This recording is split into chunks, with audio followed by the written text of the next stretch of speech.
Hi folks, Jonathan Wilson, GuitarViol Inc., another bistro blog. Actually, we're not in the bistro, we're doing a workbench blog today, so let's call it that. One of the things that I think is essential for anybody who plays this instrument and is going to own it and have it for a long time is to know a little bit about how it's set up. And so that if something comes out of alignment a little bit or something needs a fix, you're not in a panic and you'll have at least some knowledge of what to do. Many of the people who play these instruments are guitar converts going over to string instruments. So you're going to be dealing with a different set of circumstances. One thing in particular is a floating bridge. Now, the bridge that goes on as a final bridge looks something more like this. Okay, for today's illustration though, we're going to use that's unless this is high enough. We're going to use a surrogate bridge, which I use in the setup process. But just, we'll insert everything I'm saying about this thing with this for now. So this is a surrogate bridge. You can see that it has movable offsets. Now, and this allows me to intonate the thing and then to copy a carve onto the final bridge. And this bridge, you would think, would be a practical bridge to have, except for the fact it doesn't sound as good as the other one. So we're going to use one that doesn't sound as good to make something that sounds great. Okay, so to get started, what I've done is I've preloaded all the strings onto the back of this, basically this tailpiece. And I put a little tape over it just so that it holds them from coming out of these little holes here. And these are, real quickly, these are Diodario Helicore cello strings. Now you notice I mark each package because they're not exactly corresponding to the catalog, so we have to really carefully go off a chart. And I mark them myself each time, and I suggest you would do the same if you buy these. By the way, if anybody needs new strings, a great place to go is stringsbymail.com. And they actually have GuitarViol strings listed so you know which ones are the right ones to replace. Anyway, back to the topic here. So we're going to set this thing up. Now what I've done is I've put the bridge in the approximate middle. What we're going to do is, for those of you at home, what we do is we measure out 21 inches from the nut and we place this, it's a 21-inch scale. The other thing, if you have a shorter ruler, is you can go 10.5, which is half that distance, and just ballpark it right there at the 10.5, and we have this bridge dead center on. Okay, so now what we're going to do is we're going to take this bridge. I generally like to put like 3 strings to one side and 3 on the other. It just kind of makes the process go smoother. I guess if you do this every day, you have little tricks, and these are a few of mine. This, in this case, this tail goes over this little pin here, and something like this. Now, earlier models did have a wraparound, the leg peg model. So if that's on those, it's necessary to wrap it around the tail. Okay, so now what we're going to do is I'm going to start with either the D or the G string. These are the middle strings. And it makes our life a lot easier if we start it that way. Otherwise, if we take a higher string, the bridge is going to want to go this way, and we're going to be playing ping pong all day. So to make our life easy, we're going to go straight for, in this case, I'm going to take the D string, and I'm going to take it to its corresponding tuner up here. I basically loosen that little thing. You can, I don't know if you can see with the camera, but this little ball needs to be facing up, that little tiny silver ball there. And that way I can get the string into that. And generally I like to use about a finger length of slack off the 12th fret. Then we tighten that little guy down. And if I only knew where my winder was, it's way down there. I'll get the winder in a sec. But what we're going to do is I'm going to do this by hand on this particular one here. And notice that these gears, they cut the little string right off. So we have to be very careful in the stringing process.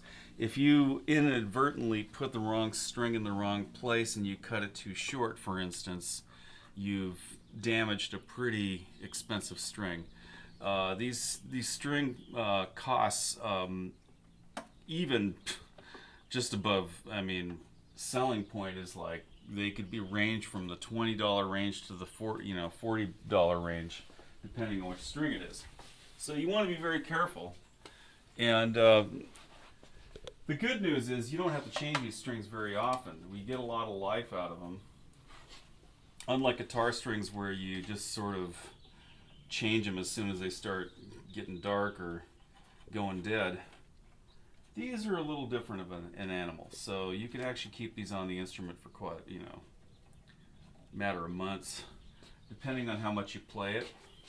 I've seen some string stand instruments for a period of years, and they still sounded pretty good.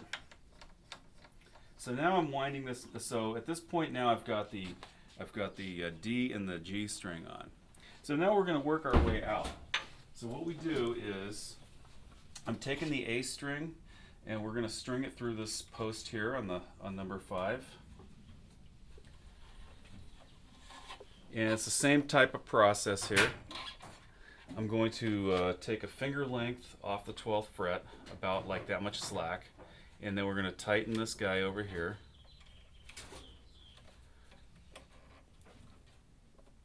And we take the little windy crank-a-doodle here.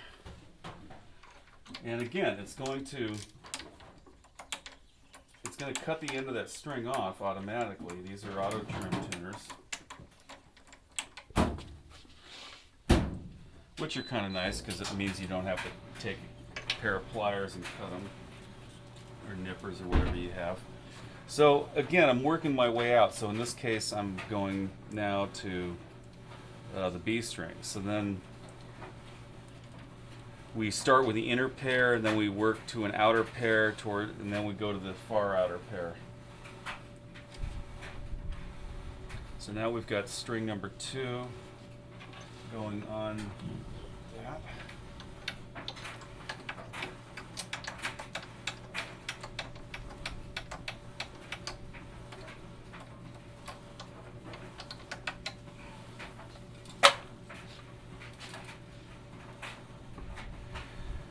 So I'm doing the same process.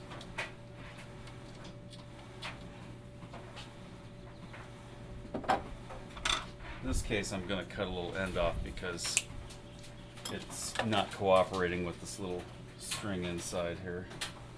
So now we're going to put this through there like so.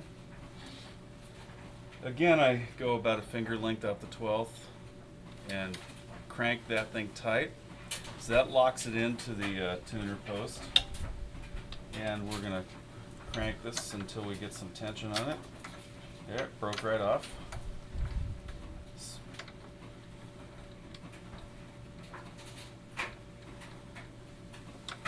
And again, be careful making sure that you have put the right strings on the right position, because it is an expensive mistake if you make it. And these little tuners here are not very forgiving. They will clip the string.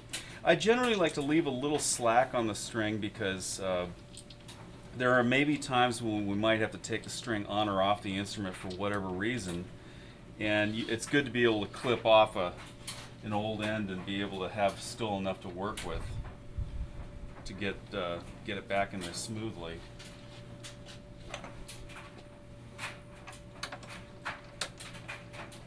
And particularly when we're in the setup process of an instrument, I do it on this end mostly because when we're setting up, sometimes we find some other thing we have to adjust and we have to kind of unstring it and take it apart again. Okay, so now what I'm going to do with the surrogate bridge is put these over. I'm going to go through a process of tuning it up, matching octaves, making sure that it's checking out. See if it seems a little sharp. So if it's sharp, what we do is we want to pull this back this way, so towards the tail. The bridge comes towards the tail. If it's too flat, we bring it up this way until we get matching octaves. So we slide it up this way, slide it up that way. One of the things, and maybe if you can come in and center a little bit this way, one thing that's very important is that the bridge is centered really well. If the bridge is like this, you're going to have fretting out over here and your other strings are going to be off center. If you have it too far this way, you're going to have the opposite problem with this lower string, and you're going to have high action over here. So you want it dead center, as good as you possibly can get it. And that's a very important thing. Now, if for some reason we were trying to adjust the height of a bridge like this, and like on my end, when we're setting it up, I take it to a belt sander and I get it just dialed in. If you have a bridge and you don't have all those kind of tools, then you might not have that kind of luxury. So it is possible to slack all these strings and to unbolt the neck from the bottom. I'm going to show you a little bit about the anatomy of this particular instrument. It's, on an acoustic, it's a little more fixed, so we'd have to address it from the bridge. But in this case here, we have two bolts that are driven by an 1/8 of an inch hex head. In this case, this is a Bondus, and if I had to loosen this and take this off, the neck would come off, and we would put in like a little tiny washer or a shim underneath there. We can handle it that way. I will cover that in another presentation, but I wanted to give you the basics of what it is to string one of these up and where it comes from when we're doing this. Now, I want to point out something. If you are taking an acoustic model, I recommend that when it's time to change strings, that you actually change one string at a time and keep the whole thing under tension. And here's why. Inside, there's no sound post in here now, but there's a sound post underneath the top that's basically, if this were your acoustic, it would be somewhere in here, right under that point there about. And it's a dowel that goes in between. It looks something like this, and it goes inside there underneath the bridge. Now, what happens is if the strings are slackened, this thing can fall over on the inside, resulting in something that sounds a little bit like this. If you have a stick in there, untune your strings and contact me for further instructions. You do not want to tune your instrument up if it has one of those dowels inside that's shaking around in there. That's the sound post. Not only is it a critical piece of structure, it is also the heart of the sound of the thing. So you could damage it by tuning it up without the sound post, possibly. And even if you did, it wouldn't sound as good. It's a very important, literally a pivotal thing. In other words, the bridge actually rocks off it. I'll give you another presentation on that topic. But to sum up what we just did here, putting the strings on, I had this prepared, and we were able to take this bridge, in this case the surrogate bridge, which I'm going to be setting it up with, and make sure that we have, like I said, the bridge is centered, that you're not to one side or the other, or else you're going to have bad notes wherever you go, and it's going to be very difficult to play. So it needs to be dead center. We need to be 21 inches from the nut to here, and we adjust if your tuning is too sharp, we bring the bridge this way. If it's too flat, we need to bring it straight this way. And I suggest doing that with the strings somewhat slacked a little bit. So in other words, it's not exactly in tune when you're doing it. I usually have it tuned up when I'm making small adjustments.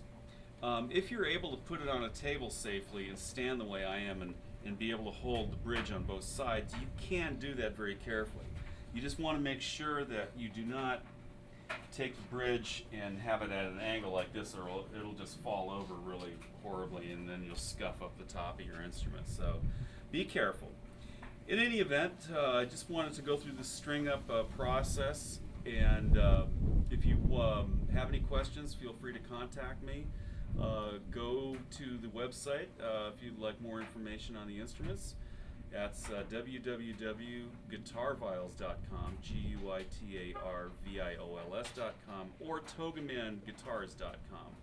And anyway, have an exceedingly awesome day and be inspired.